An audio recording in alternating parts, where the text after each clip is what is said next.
Fala pessoal, sejam todos bem-vindos. Bora aqui para mais um conteúdo, mais uma notícia, trazendo para vocês as últimas informações diretamente de Brasília.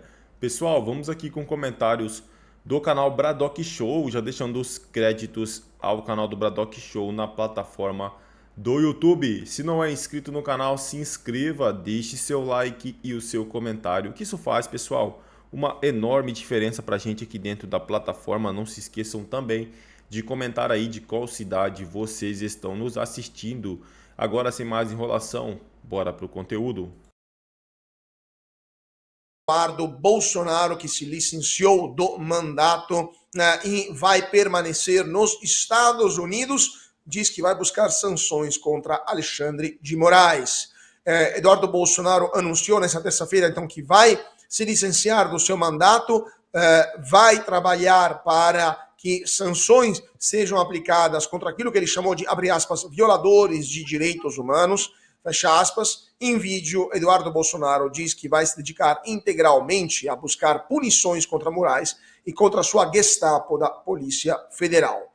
O deputado gaúcho Zucco deveria assumir a vaga na Comissão de Relações Exteriores. Agora, aparentemente, isso poderia ter mudado, porque poderia ser o deputado, eu estava vendo aqui que poderia ter mudado há poucos segundos atrás o nome da Comissão de Defesa e de Relações Exteriores, poderia ser o Felipe Barros, vamos ver quem dos dois vai ser nomeado. Eu iniciaria então com o Silvio Navarro. Silvio, o que isso significa, o que essa decisão de Eduardo Bolsonaro significa? E poucos segundos atrás tivemos também a decisão do ministro Alexandre de Moraes de arquivar o pedido de retirada do passaporte do deputado Eduardo Bolsonaro.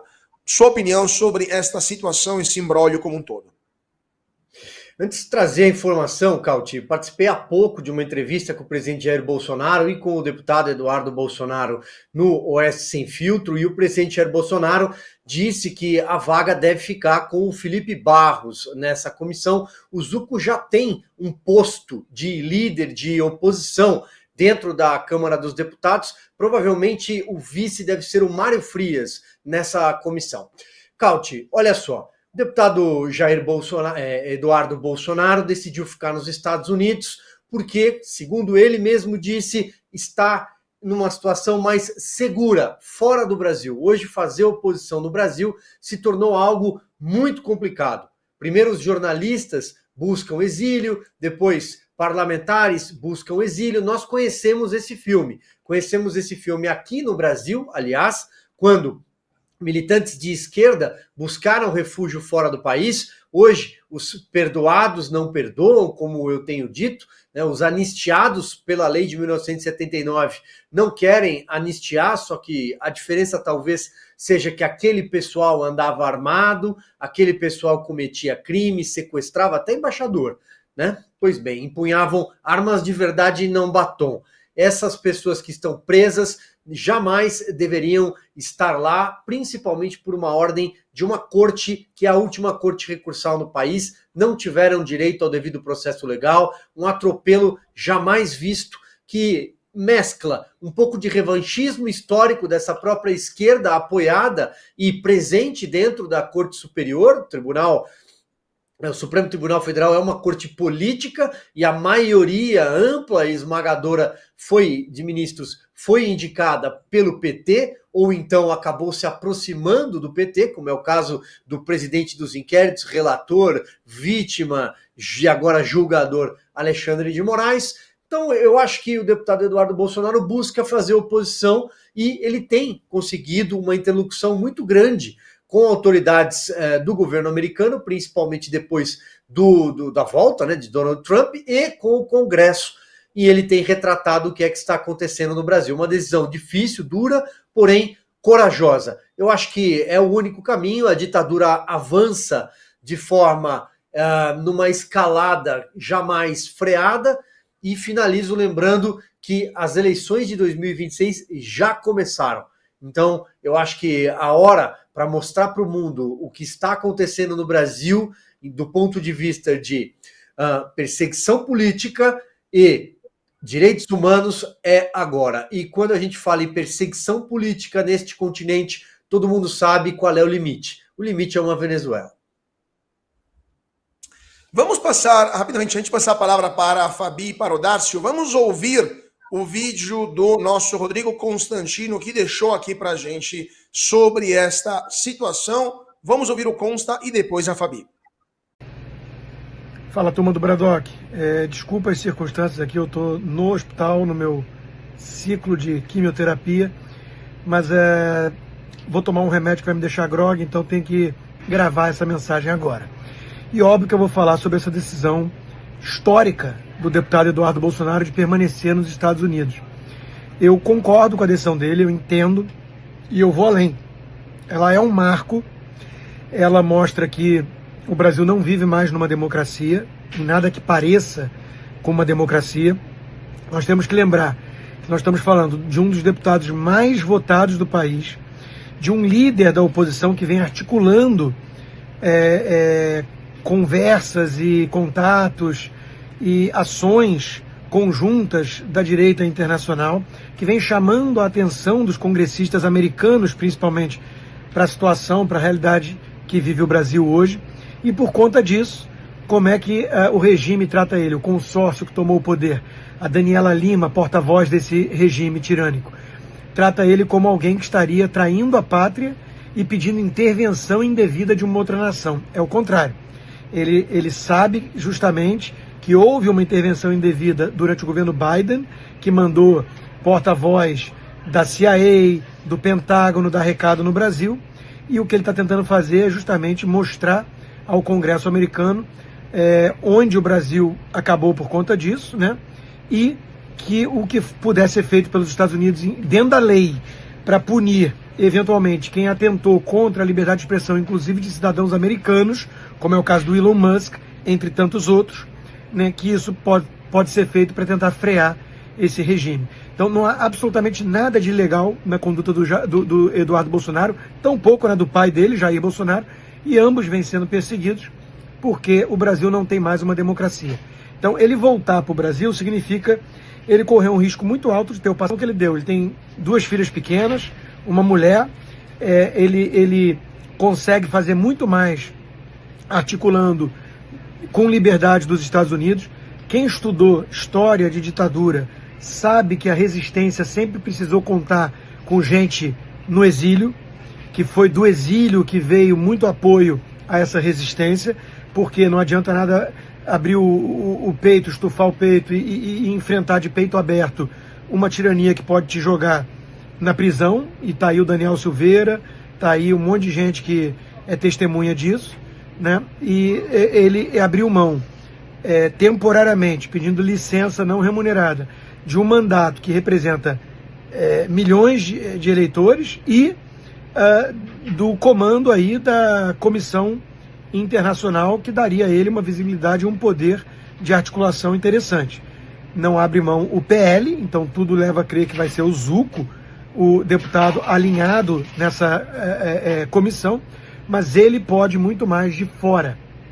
E ele tem que pensar nele também, ele está certo, isso não é uma questão de covardia, não é uma questão de egoísmo. Ninguém precisa ser mártir numa ditadura. Eu vou além, eu acho que o próprio Jair Bolsonaro talvez conseguiria mais indo buscar asilo numa embaixada americana ou argentina, para chamar a atenção ainda maior do mundo do que estamos vivendo no Brasil. Aceitar que é possível fazer o jogo político pensando em 2026, manifestação nas ruas, articular votos e como é que vai ser a estratégia eleitoral, é aceitar a premissa falsa, fajuta, de que temos normalidade institucional no Brasil hoje. A pergunta é, temos? Não temos. Pergunta ao Deltan Dallagnol o que aconteceu com os milhares de votos dele no Paraná. E agora vamos ver, Carla Zambelli perseguida, já arrumaram um pretexto para perseguir o Gustavo Gayer. Está muito claro o recado do sistema. Quem é bolsonarista vai ser perseguido.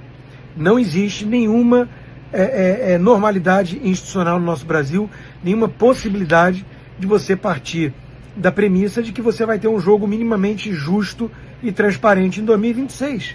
Então, chamar atenção para isso e tentar reverter esse quadro o quanto antes é fundamental. E onde reside a esperança hoje de muitos? Nos Estados Unidos, na lei Magnitsky, contra o Alexandre de Moraes, contra o Gonê, o PGR, e eventualmente contra jagunços do Alexandre na Polícia Federal. Talvez seja a única forma de frear a nossa ditadura em curso, que mira no exemplo venezuelano e está chegando rapidamente lá, sim. Então, eu compreendo, repito, a atitude de Eduardo Bolsonaro e concordo com ela. E vou além. Acho que o Jair Bolsonaro não tem nenhuma obrigação de virar um mártir e ser preso, porque é o que vai acontecer nesse julgamento político que a Folha de São Paulo, no editorial ridículo, diz que torce para que seja técnico e imparcial. Com o comunista Flávio Dino, que comparou o Bolsonaro ao demônio, com o Zanin, advogado do Lula, quem garante que vai ser imparcial? O Barroso, que num convescote de comunistas da UNE disse, se vangloriando, nós derrotamos o bolsonarismo? Essa gente vai fazer um julgamento técnico e não político? Folha de São Paulo. Tenha santa paciência. É ridículo sequer cogitar essa possibilidade. Então, essa gente participa de uma farsa. Jair Bolsonaro vai ser preso. Então, eu acho que ele tem todo o direito de buscar refúgio numa embaixada e de lá continuar fazendo muito pelo Brasil e chamar a atenção da ditadura que vivemos. É isso e até amanhã. Fabi Barroso, então temos o deputado federal Eduardo Bolsonaro, que inclusive, lembramos, é um dos nomes que vem circulando para 2026 em várias possíveis candidaturas, presidência, vice-presidência, Senado, entre outras coisas, que agora é, como consta, relembrou, o mais novo exilado político brasileiro. Quando a oposição começa a deixar o próprio país, é um sinal de que a democracia está degringolando. Isso é mais uma prova de que o Brasil está virando uma ditadura como a Venezuela, Fabi? Com toda certeza, a gente já não tem mais dúvida do rumo que as coisas estão, né, caminhando, principalmente essa parte jurídica. A situação já mudou, olha só como realmente está bem intensa essas movimentações do que o Consta falou, porque eram informações que nós tínhamos, então, como já o Silvio aqui explicou, provavelmente será o Felipe Barros, no Credem, o que eu acho assim, muito bom mesmo, porque eu sei o trabalho do Felipe Barros em relação até essas pautas internacionais que o Eduardo ia ficar em cima, então a ligação, tem que ter amizade, tem que ter um monte de coisa. Então eu fico feliz que realmente seja o Felipe Barros e faço votos aí para que eles coordenem esse trabalho da melhor maneira possível, né, que é a Credem, a Comissão aí de Segurança da Câmara. Aí a outra situação, nós tivemos falas aí abjetas de Lindenberg e Faria, mais de Rogério Corrêa, tem que anotar o nome, tá, gente? Porque esse pessoal eu acabo ignorando. É inacreditável, né? O nível de maldade. Notícia: políticos que mentem podem ser forçados a deixar o cargo no país de Gales. Projeto de lei, conforme a resolução, tem o intuito de restaurar a confiança na política. Forçar políticos que mentem a enfrentar o público por meio de um referendo de voto de confiança é uma proposta que está sendo considerada no país de Gales, de acordo com as recomendações apresentadas pelo Comitê de Padrões de Conduta do Parlamento galês. Os políticos que enganarem deliberadamente enfrentariam uma votação no estilo referendo em seus círculos eleitorais para decidir se serão demitidos ou poderão permanecer no cargo. As possíveis penalidades propostas variam de uma retratação formal e suspensão ou, em casos extremos, revogação pelo voto dos eleitores. O comitê, no entanto, não chegou a recomendar que o engano deliberado fosse considerado uma infração criminal. A ideia de que os políticos que mentem poderiam ser investigados pela polícia e pelos tribunais já havia sido previamente discutida.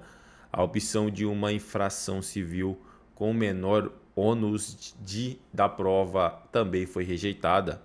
O projeto de lei coincide com um novo estudo da Universidade de Southampton, na Inglaterra, que destaca que crise global de confiança na política, o declínio da confiança pública nas autoridades políticas é central para os desafios enfrentados pelos governos democráticos em muitos países hoje, afirmou o autor principal, Dr. Victor Valgarosso.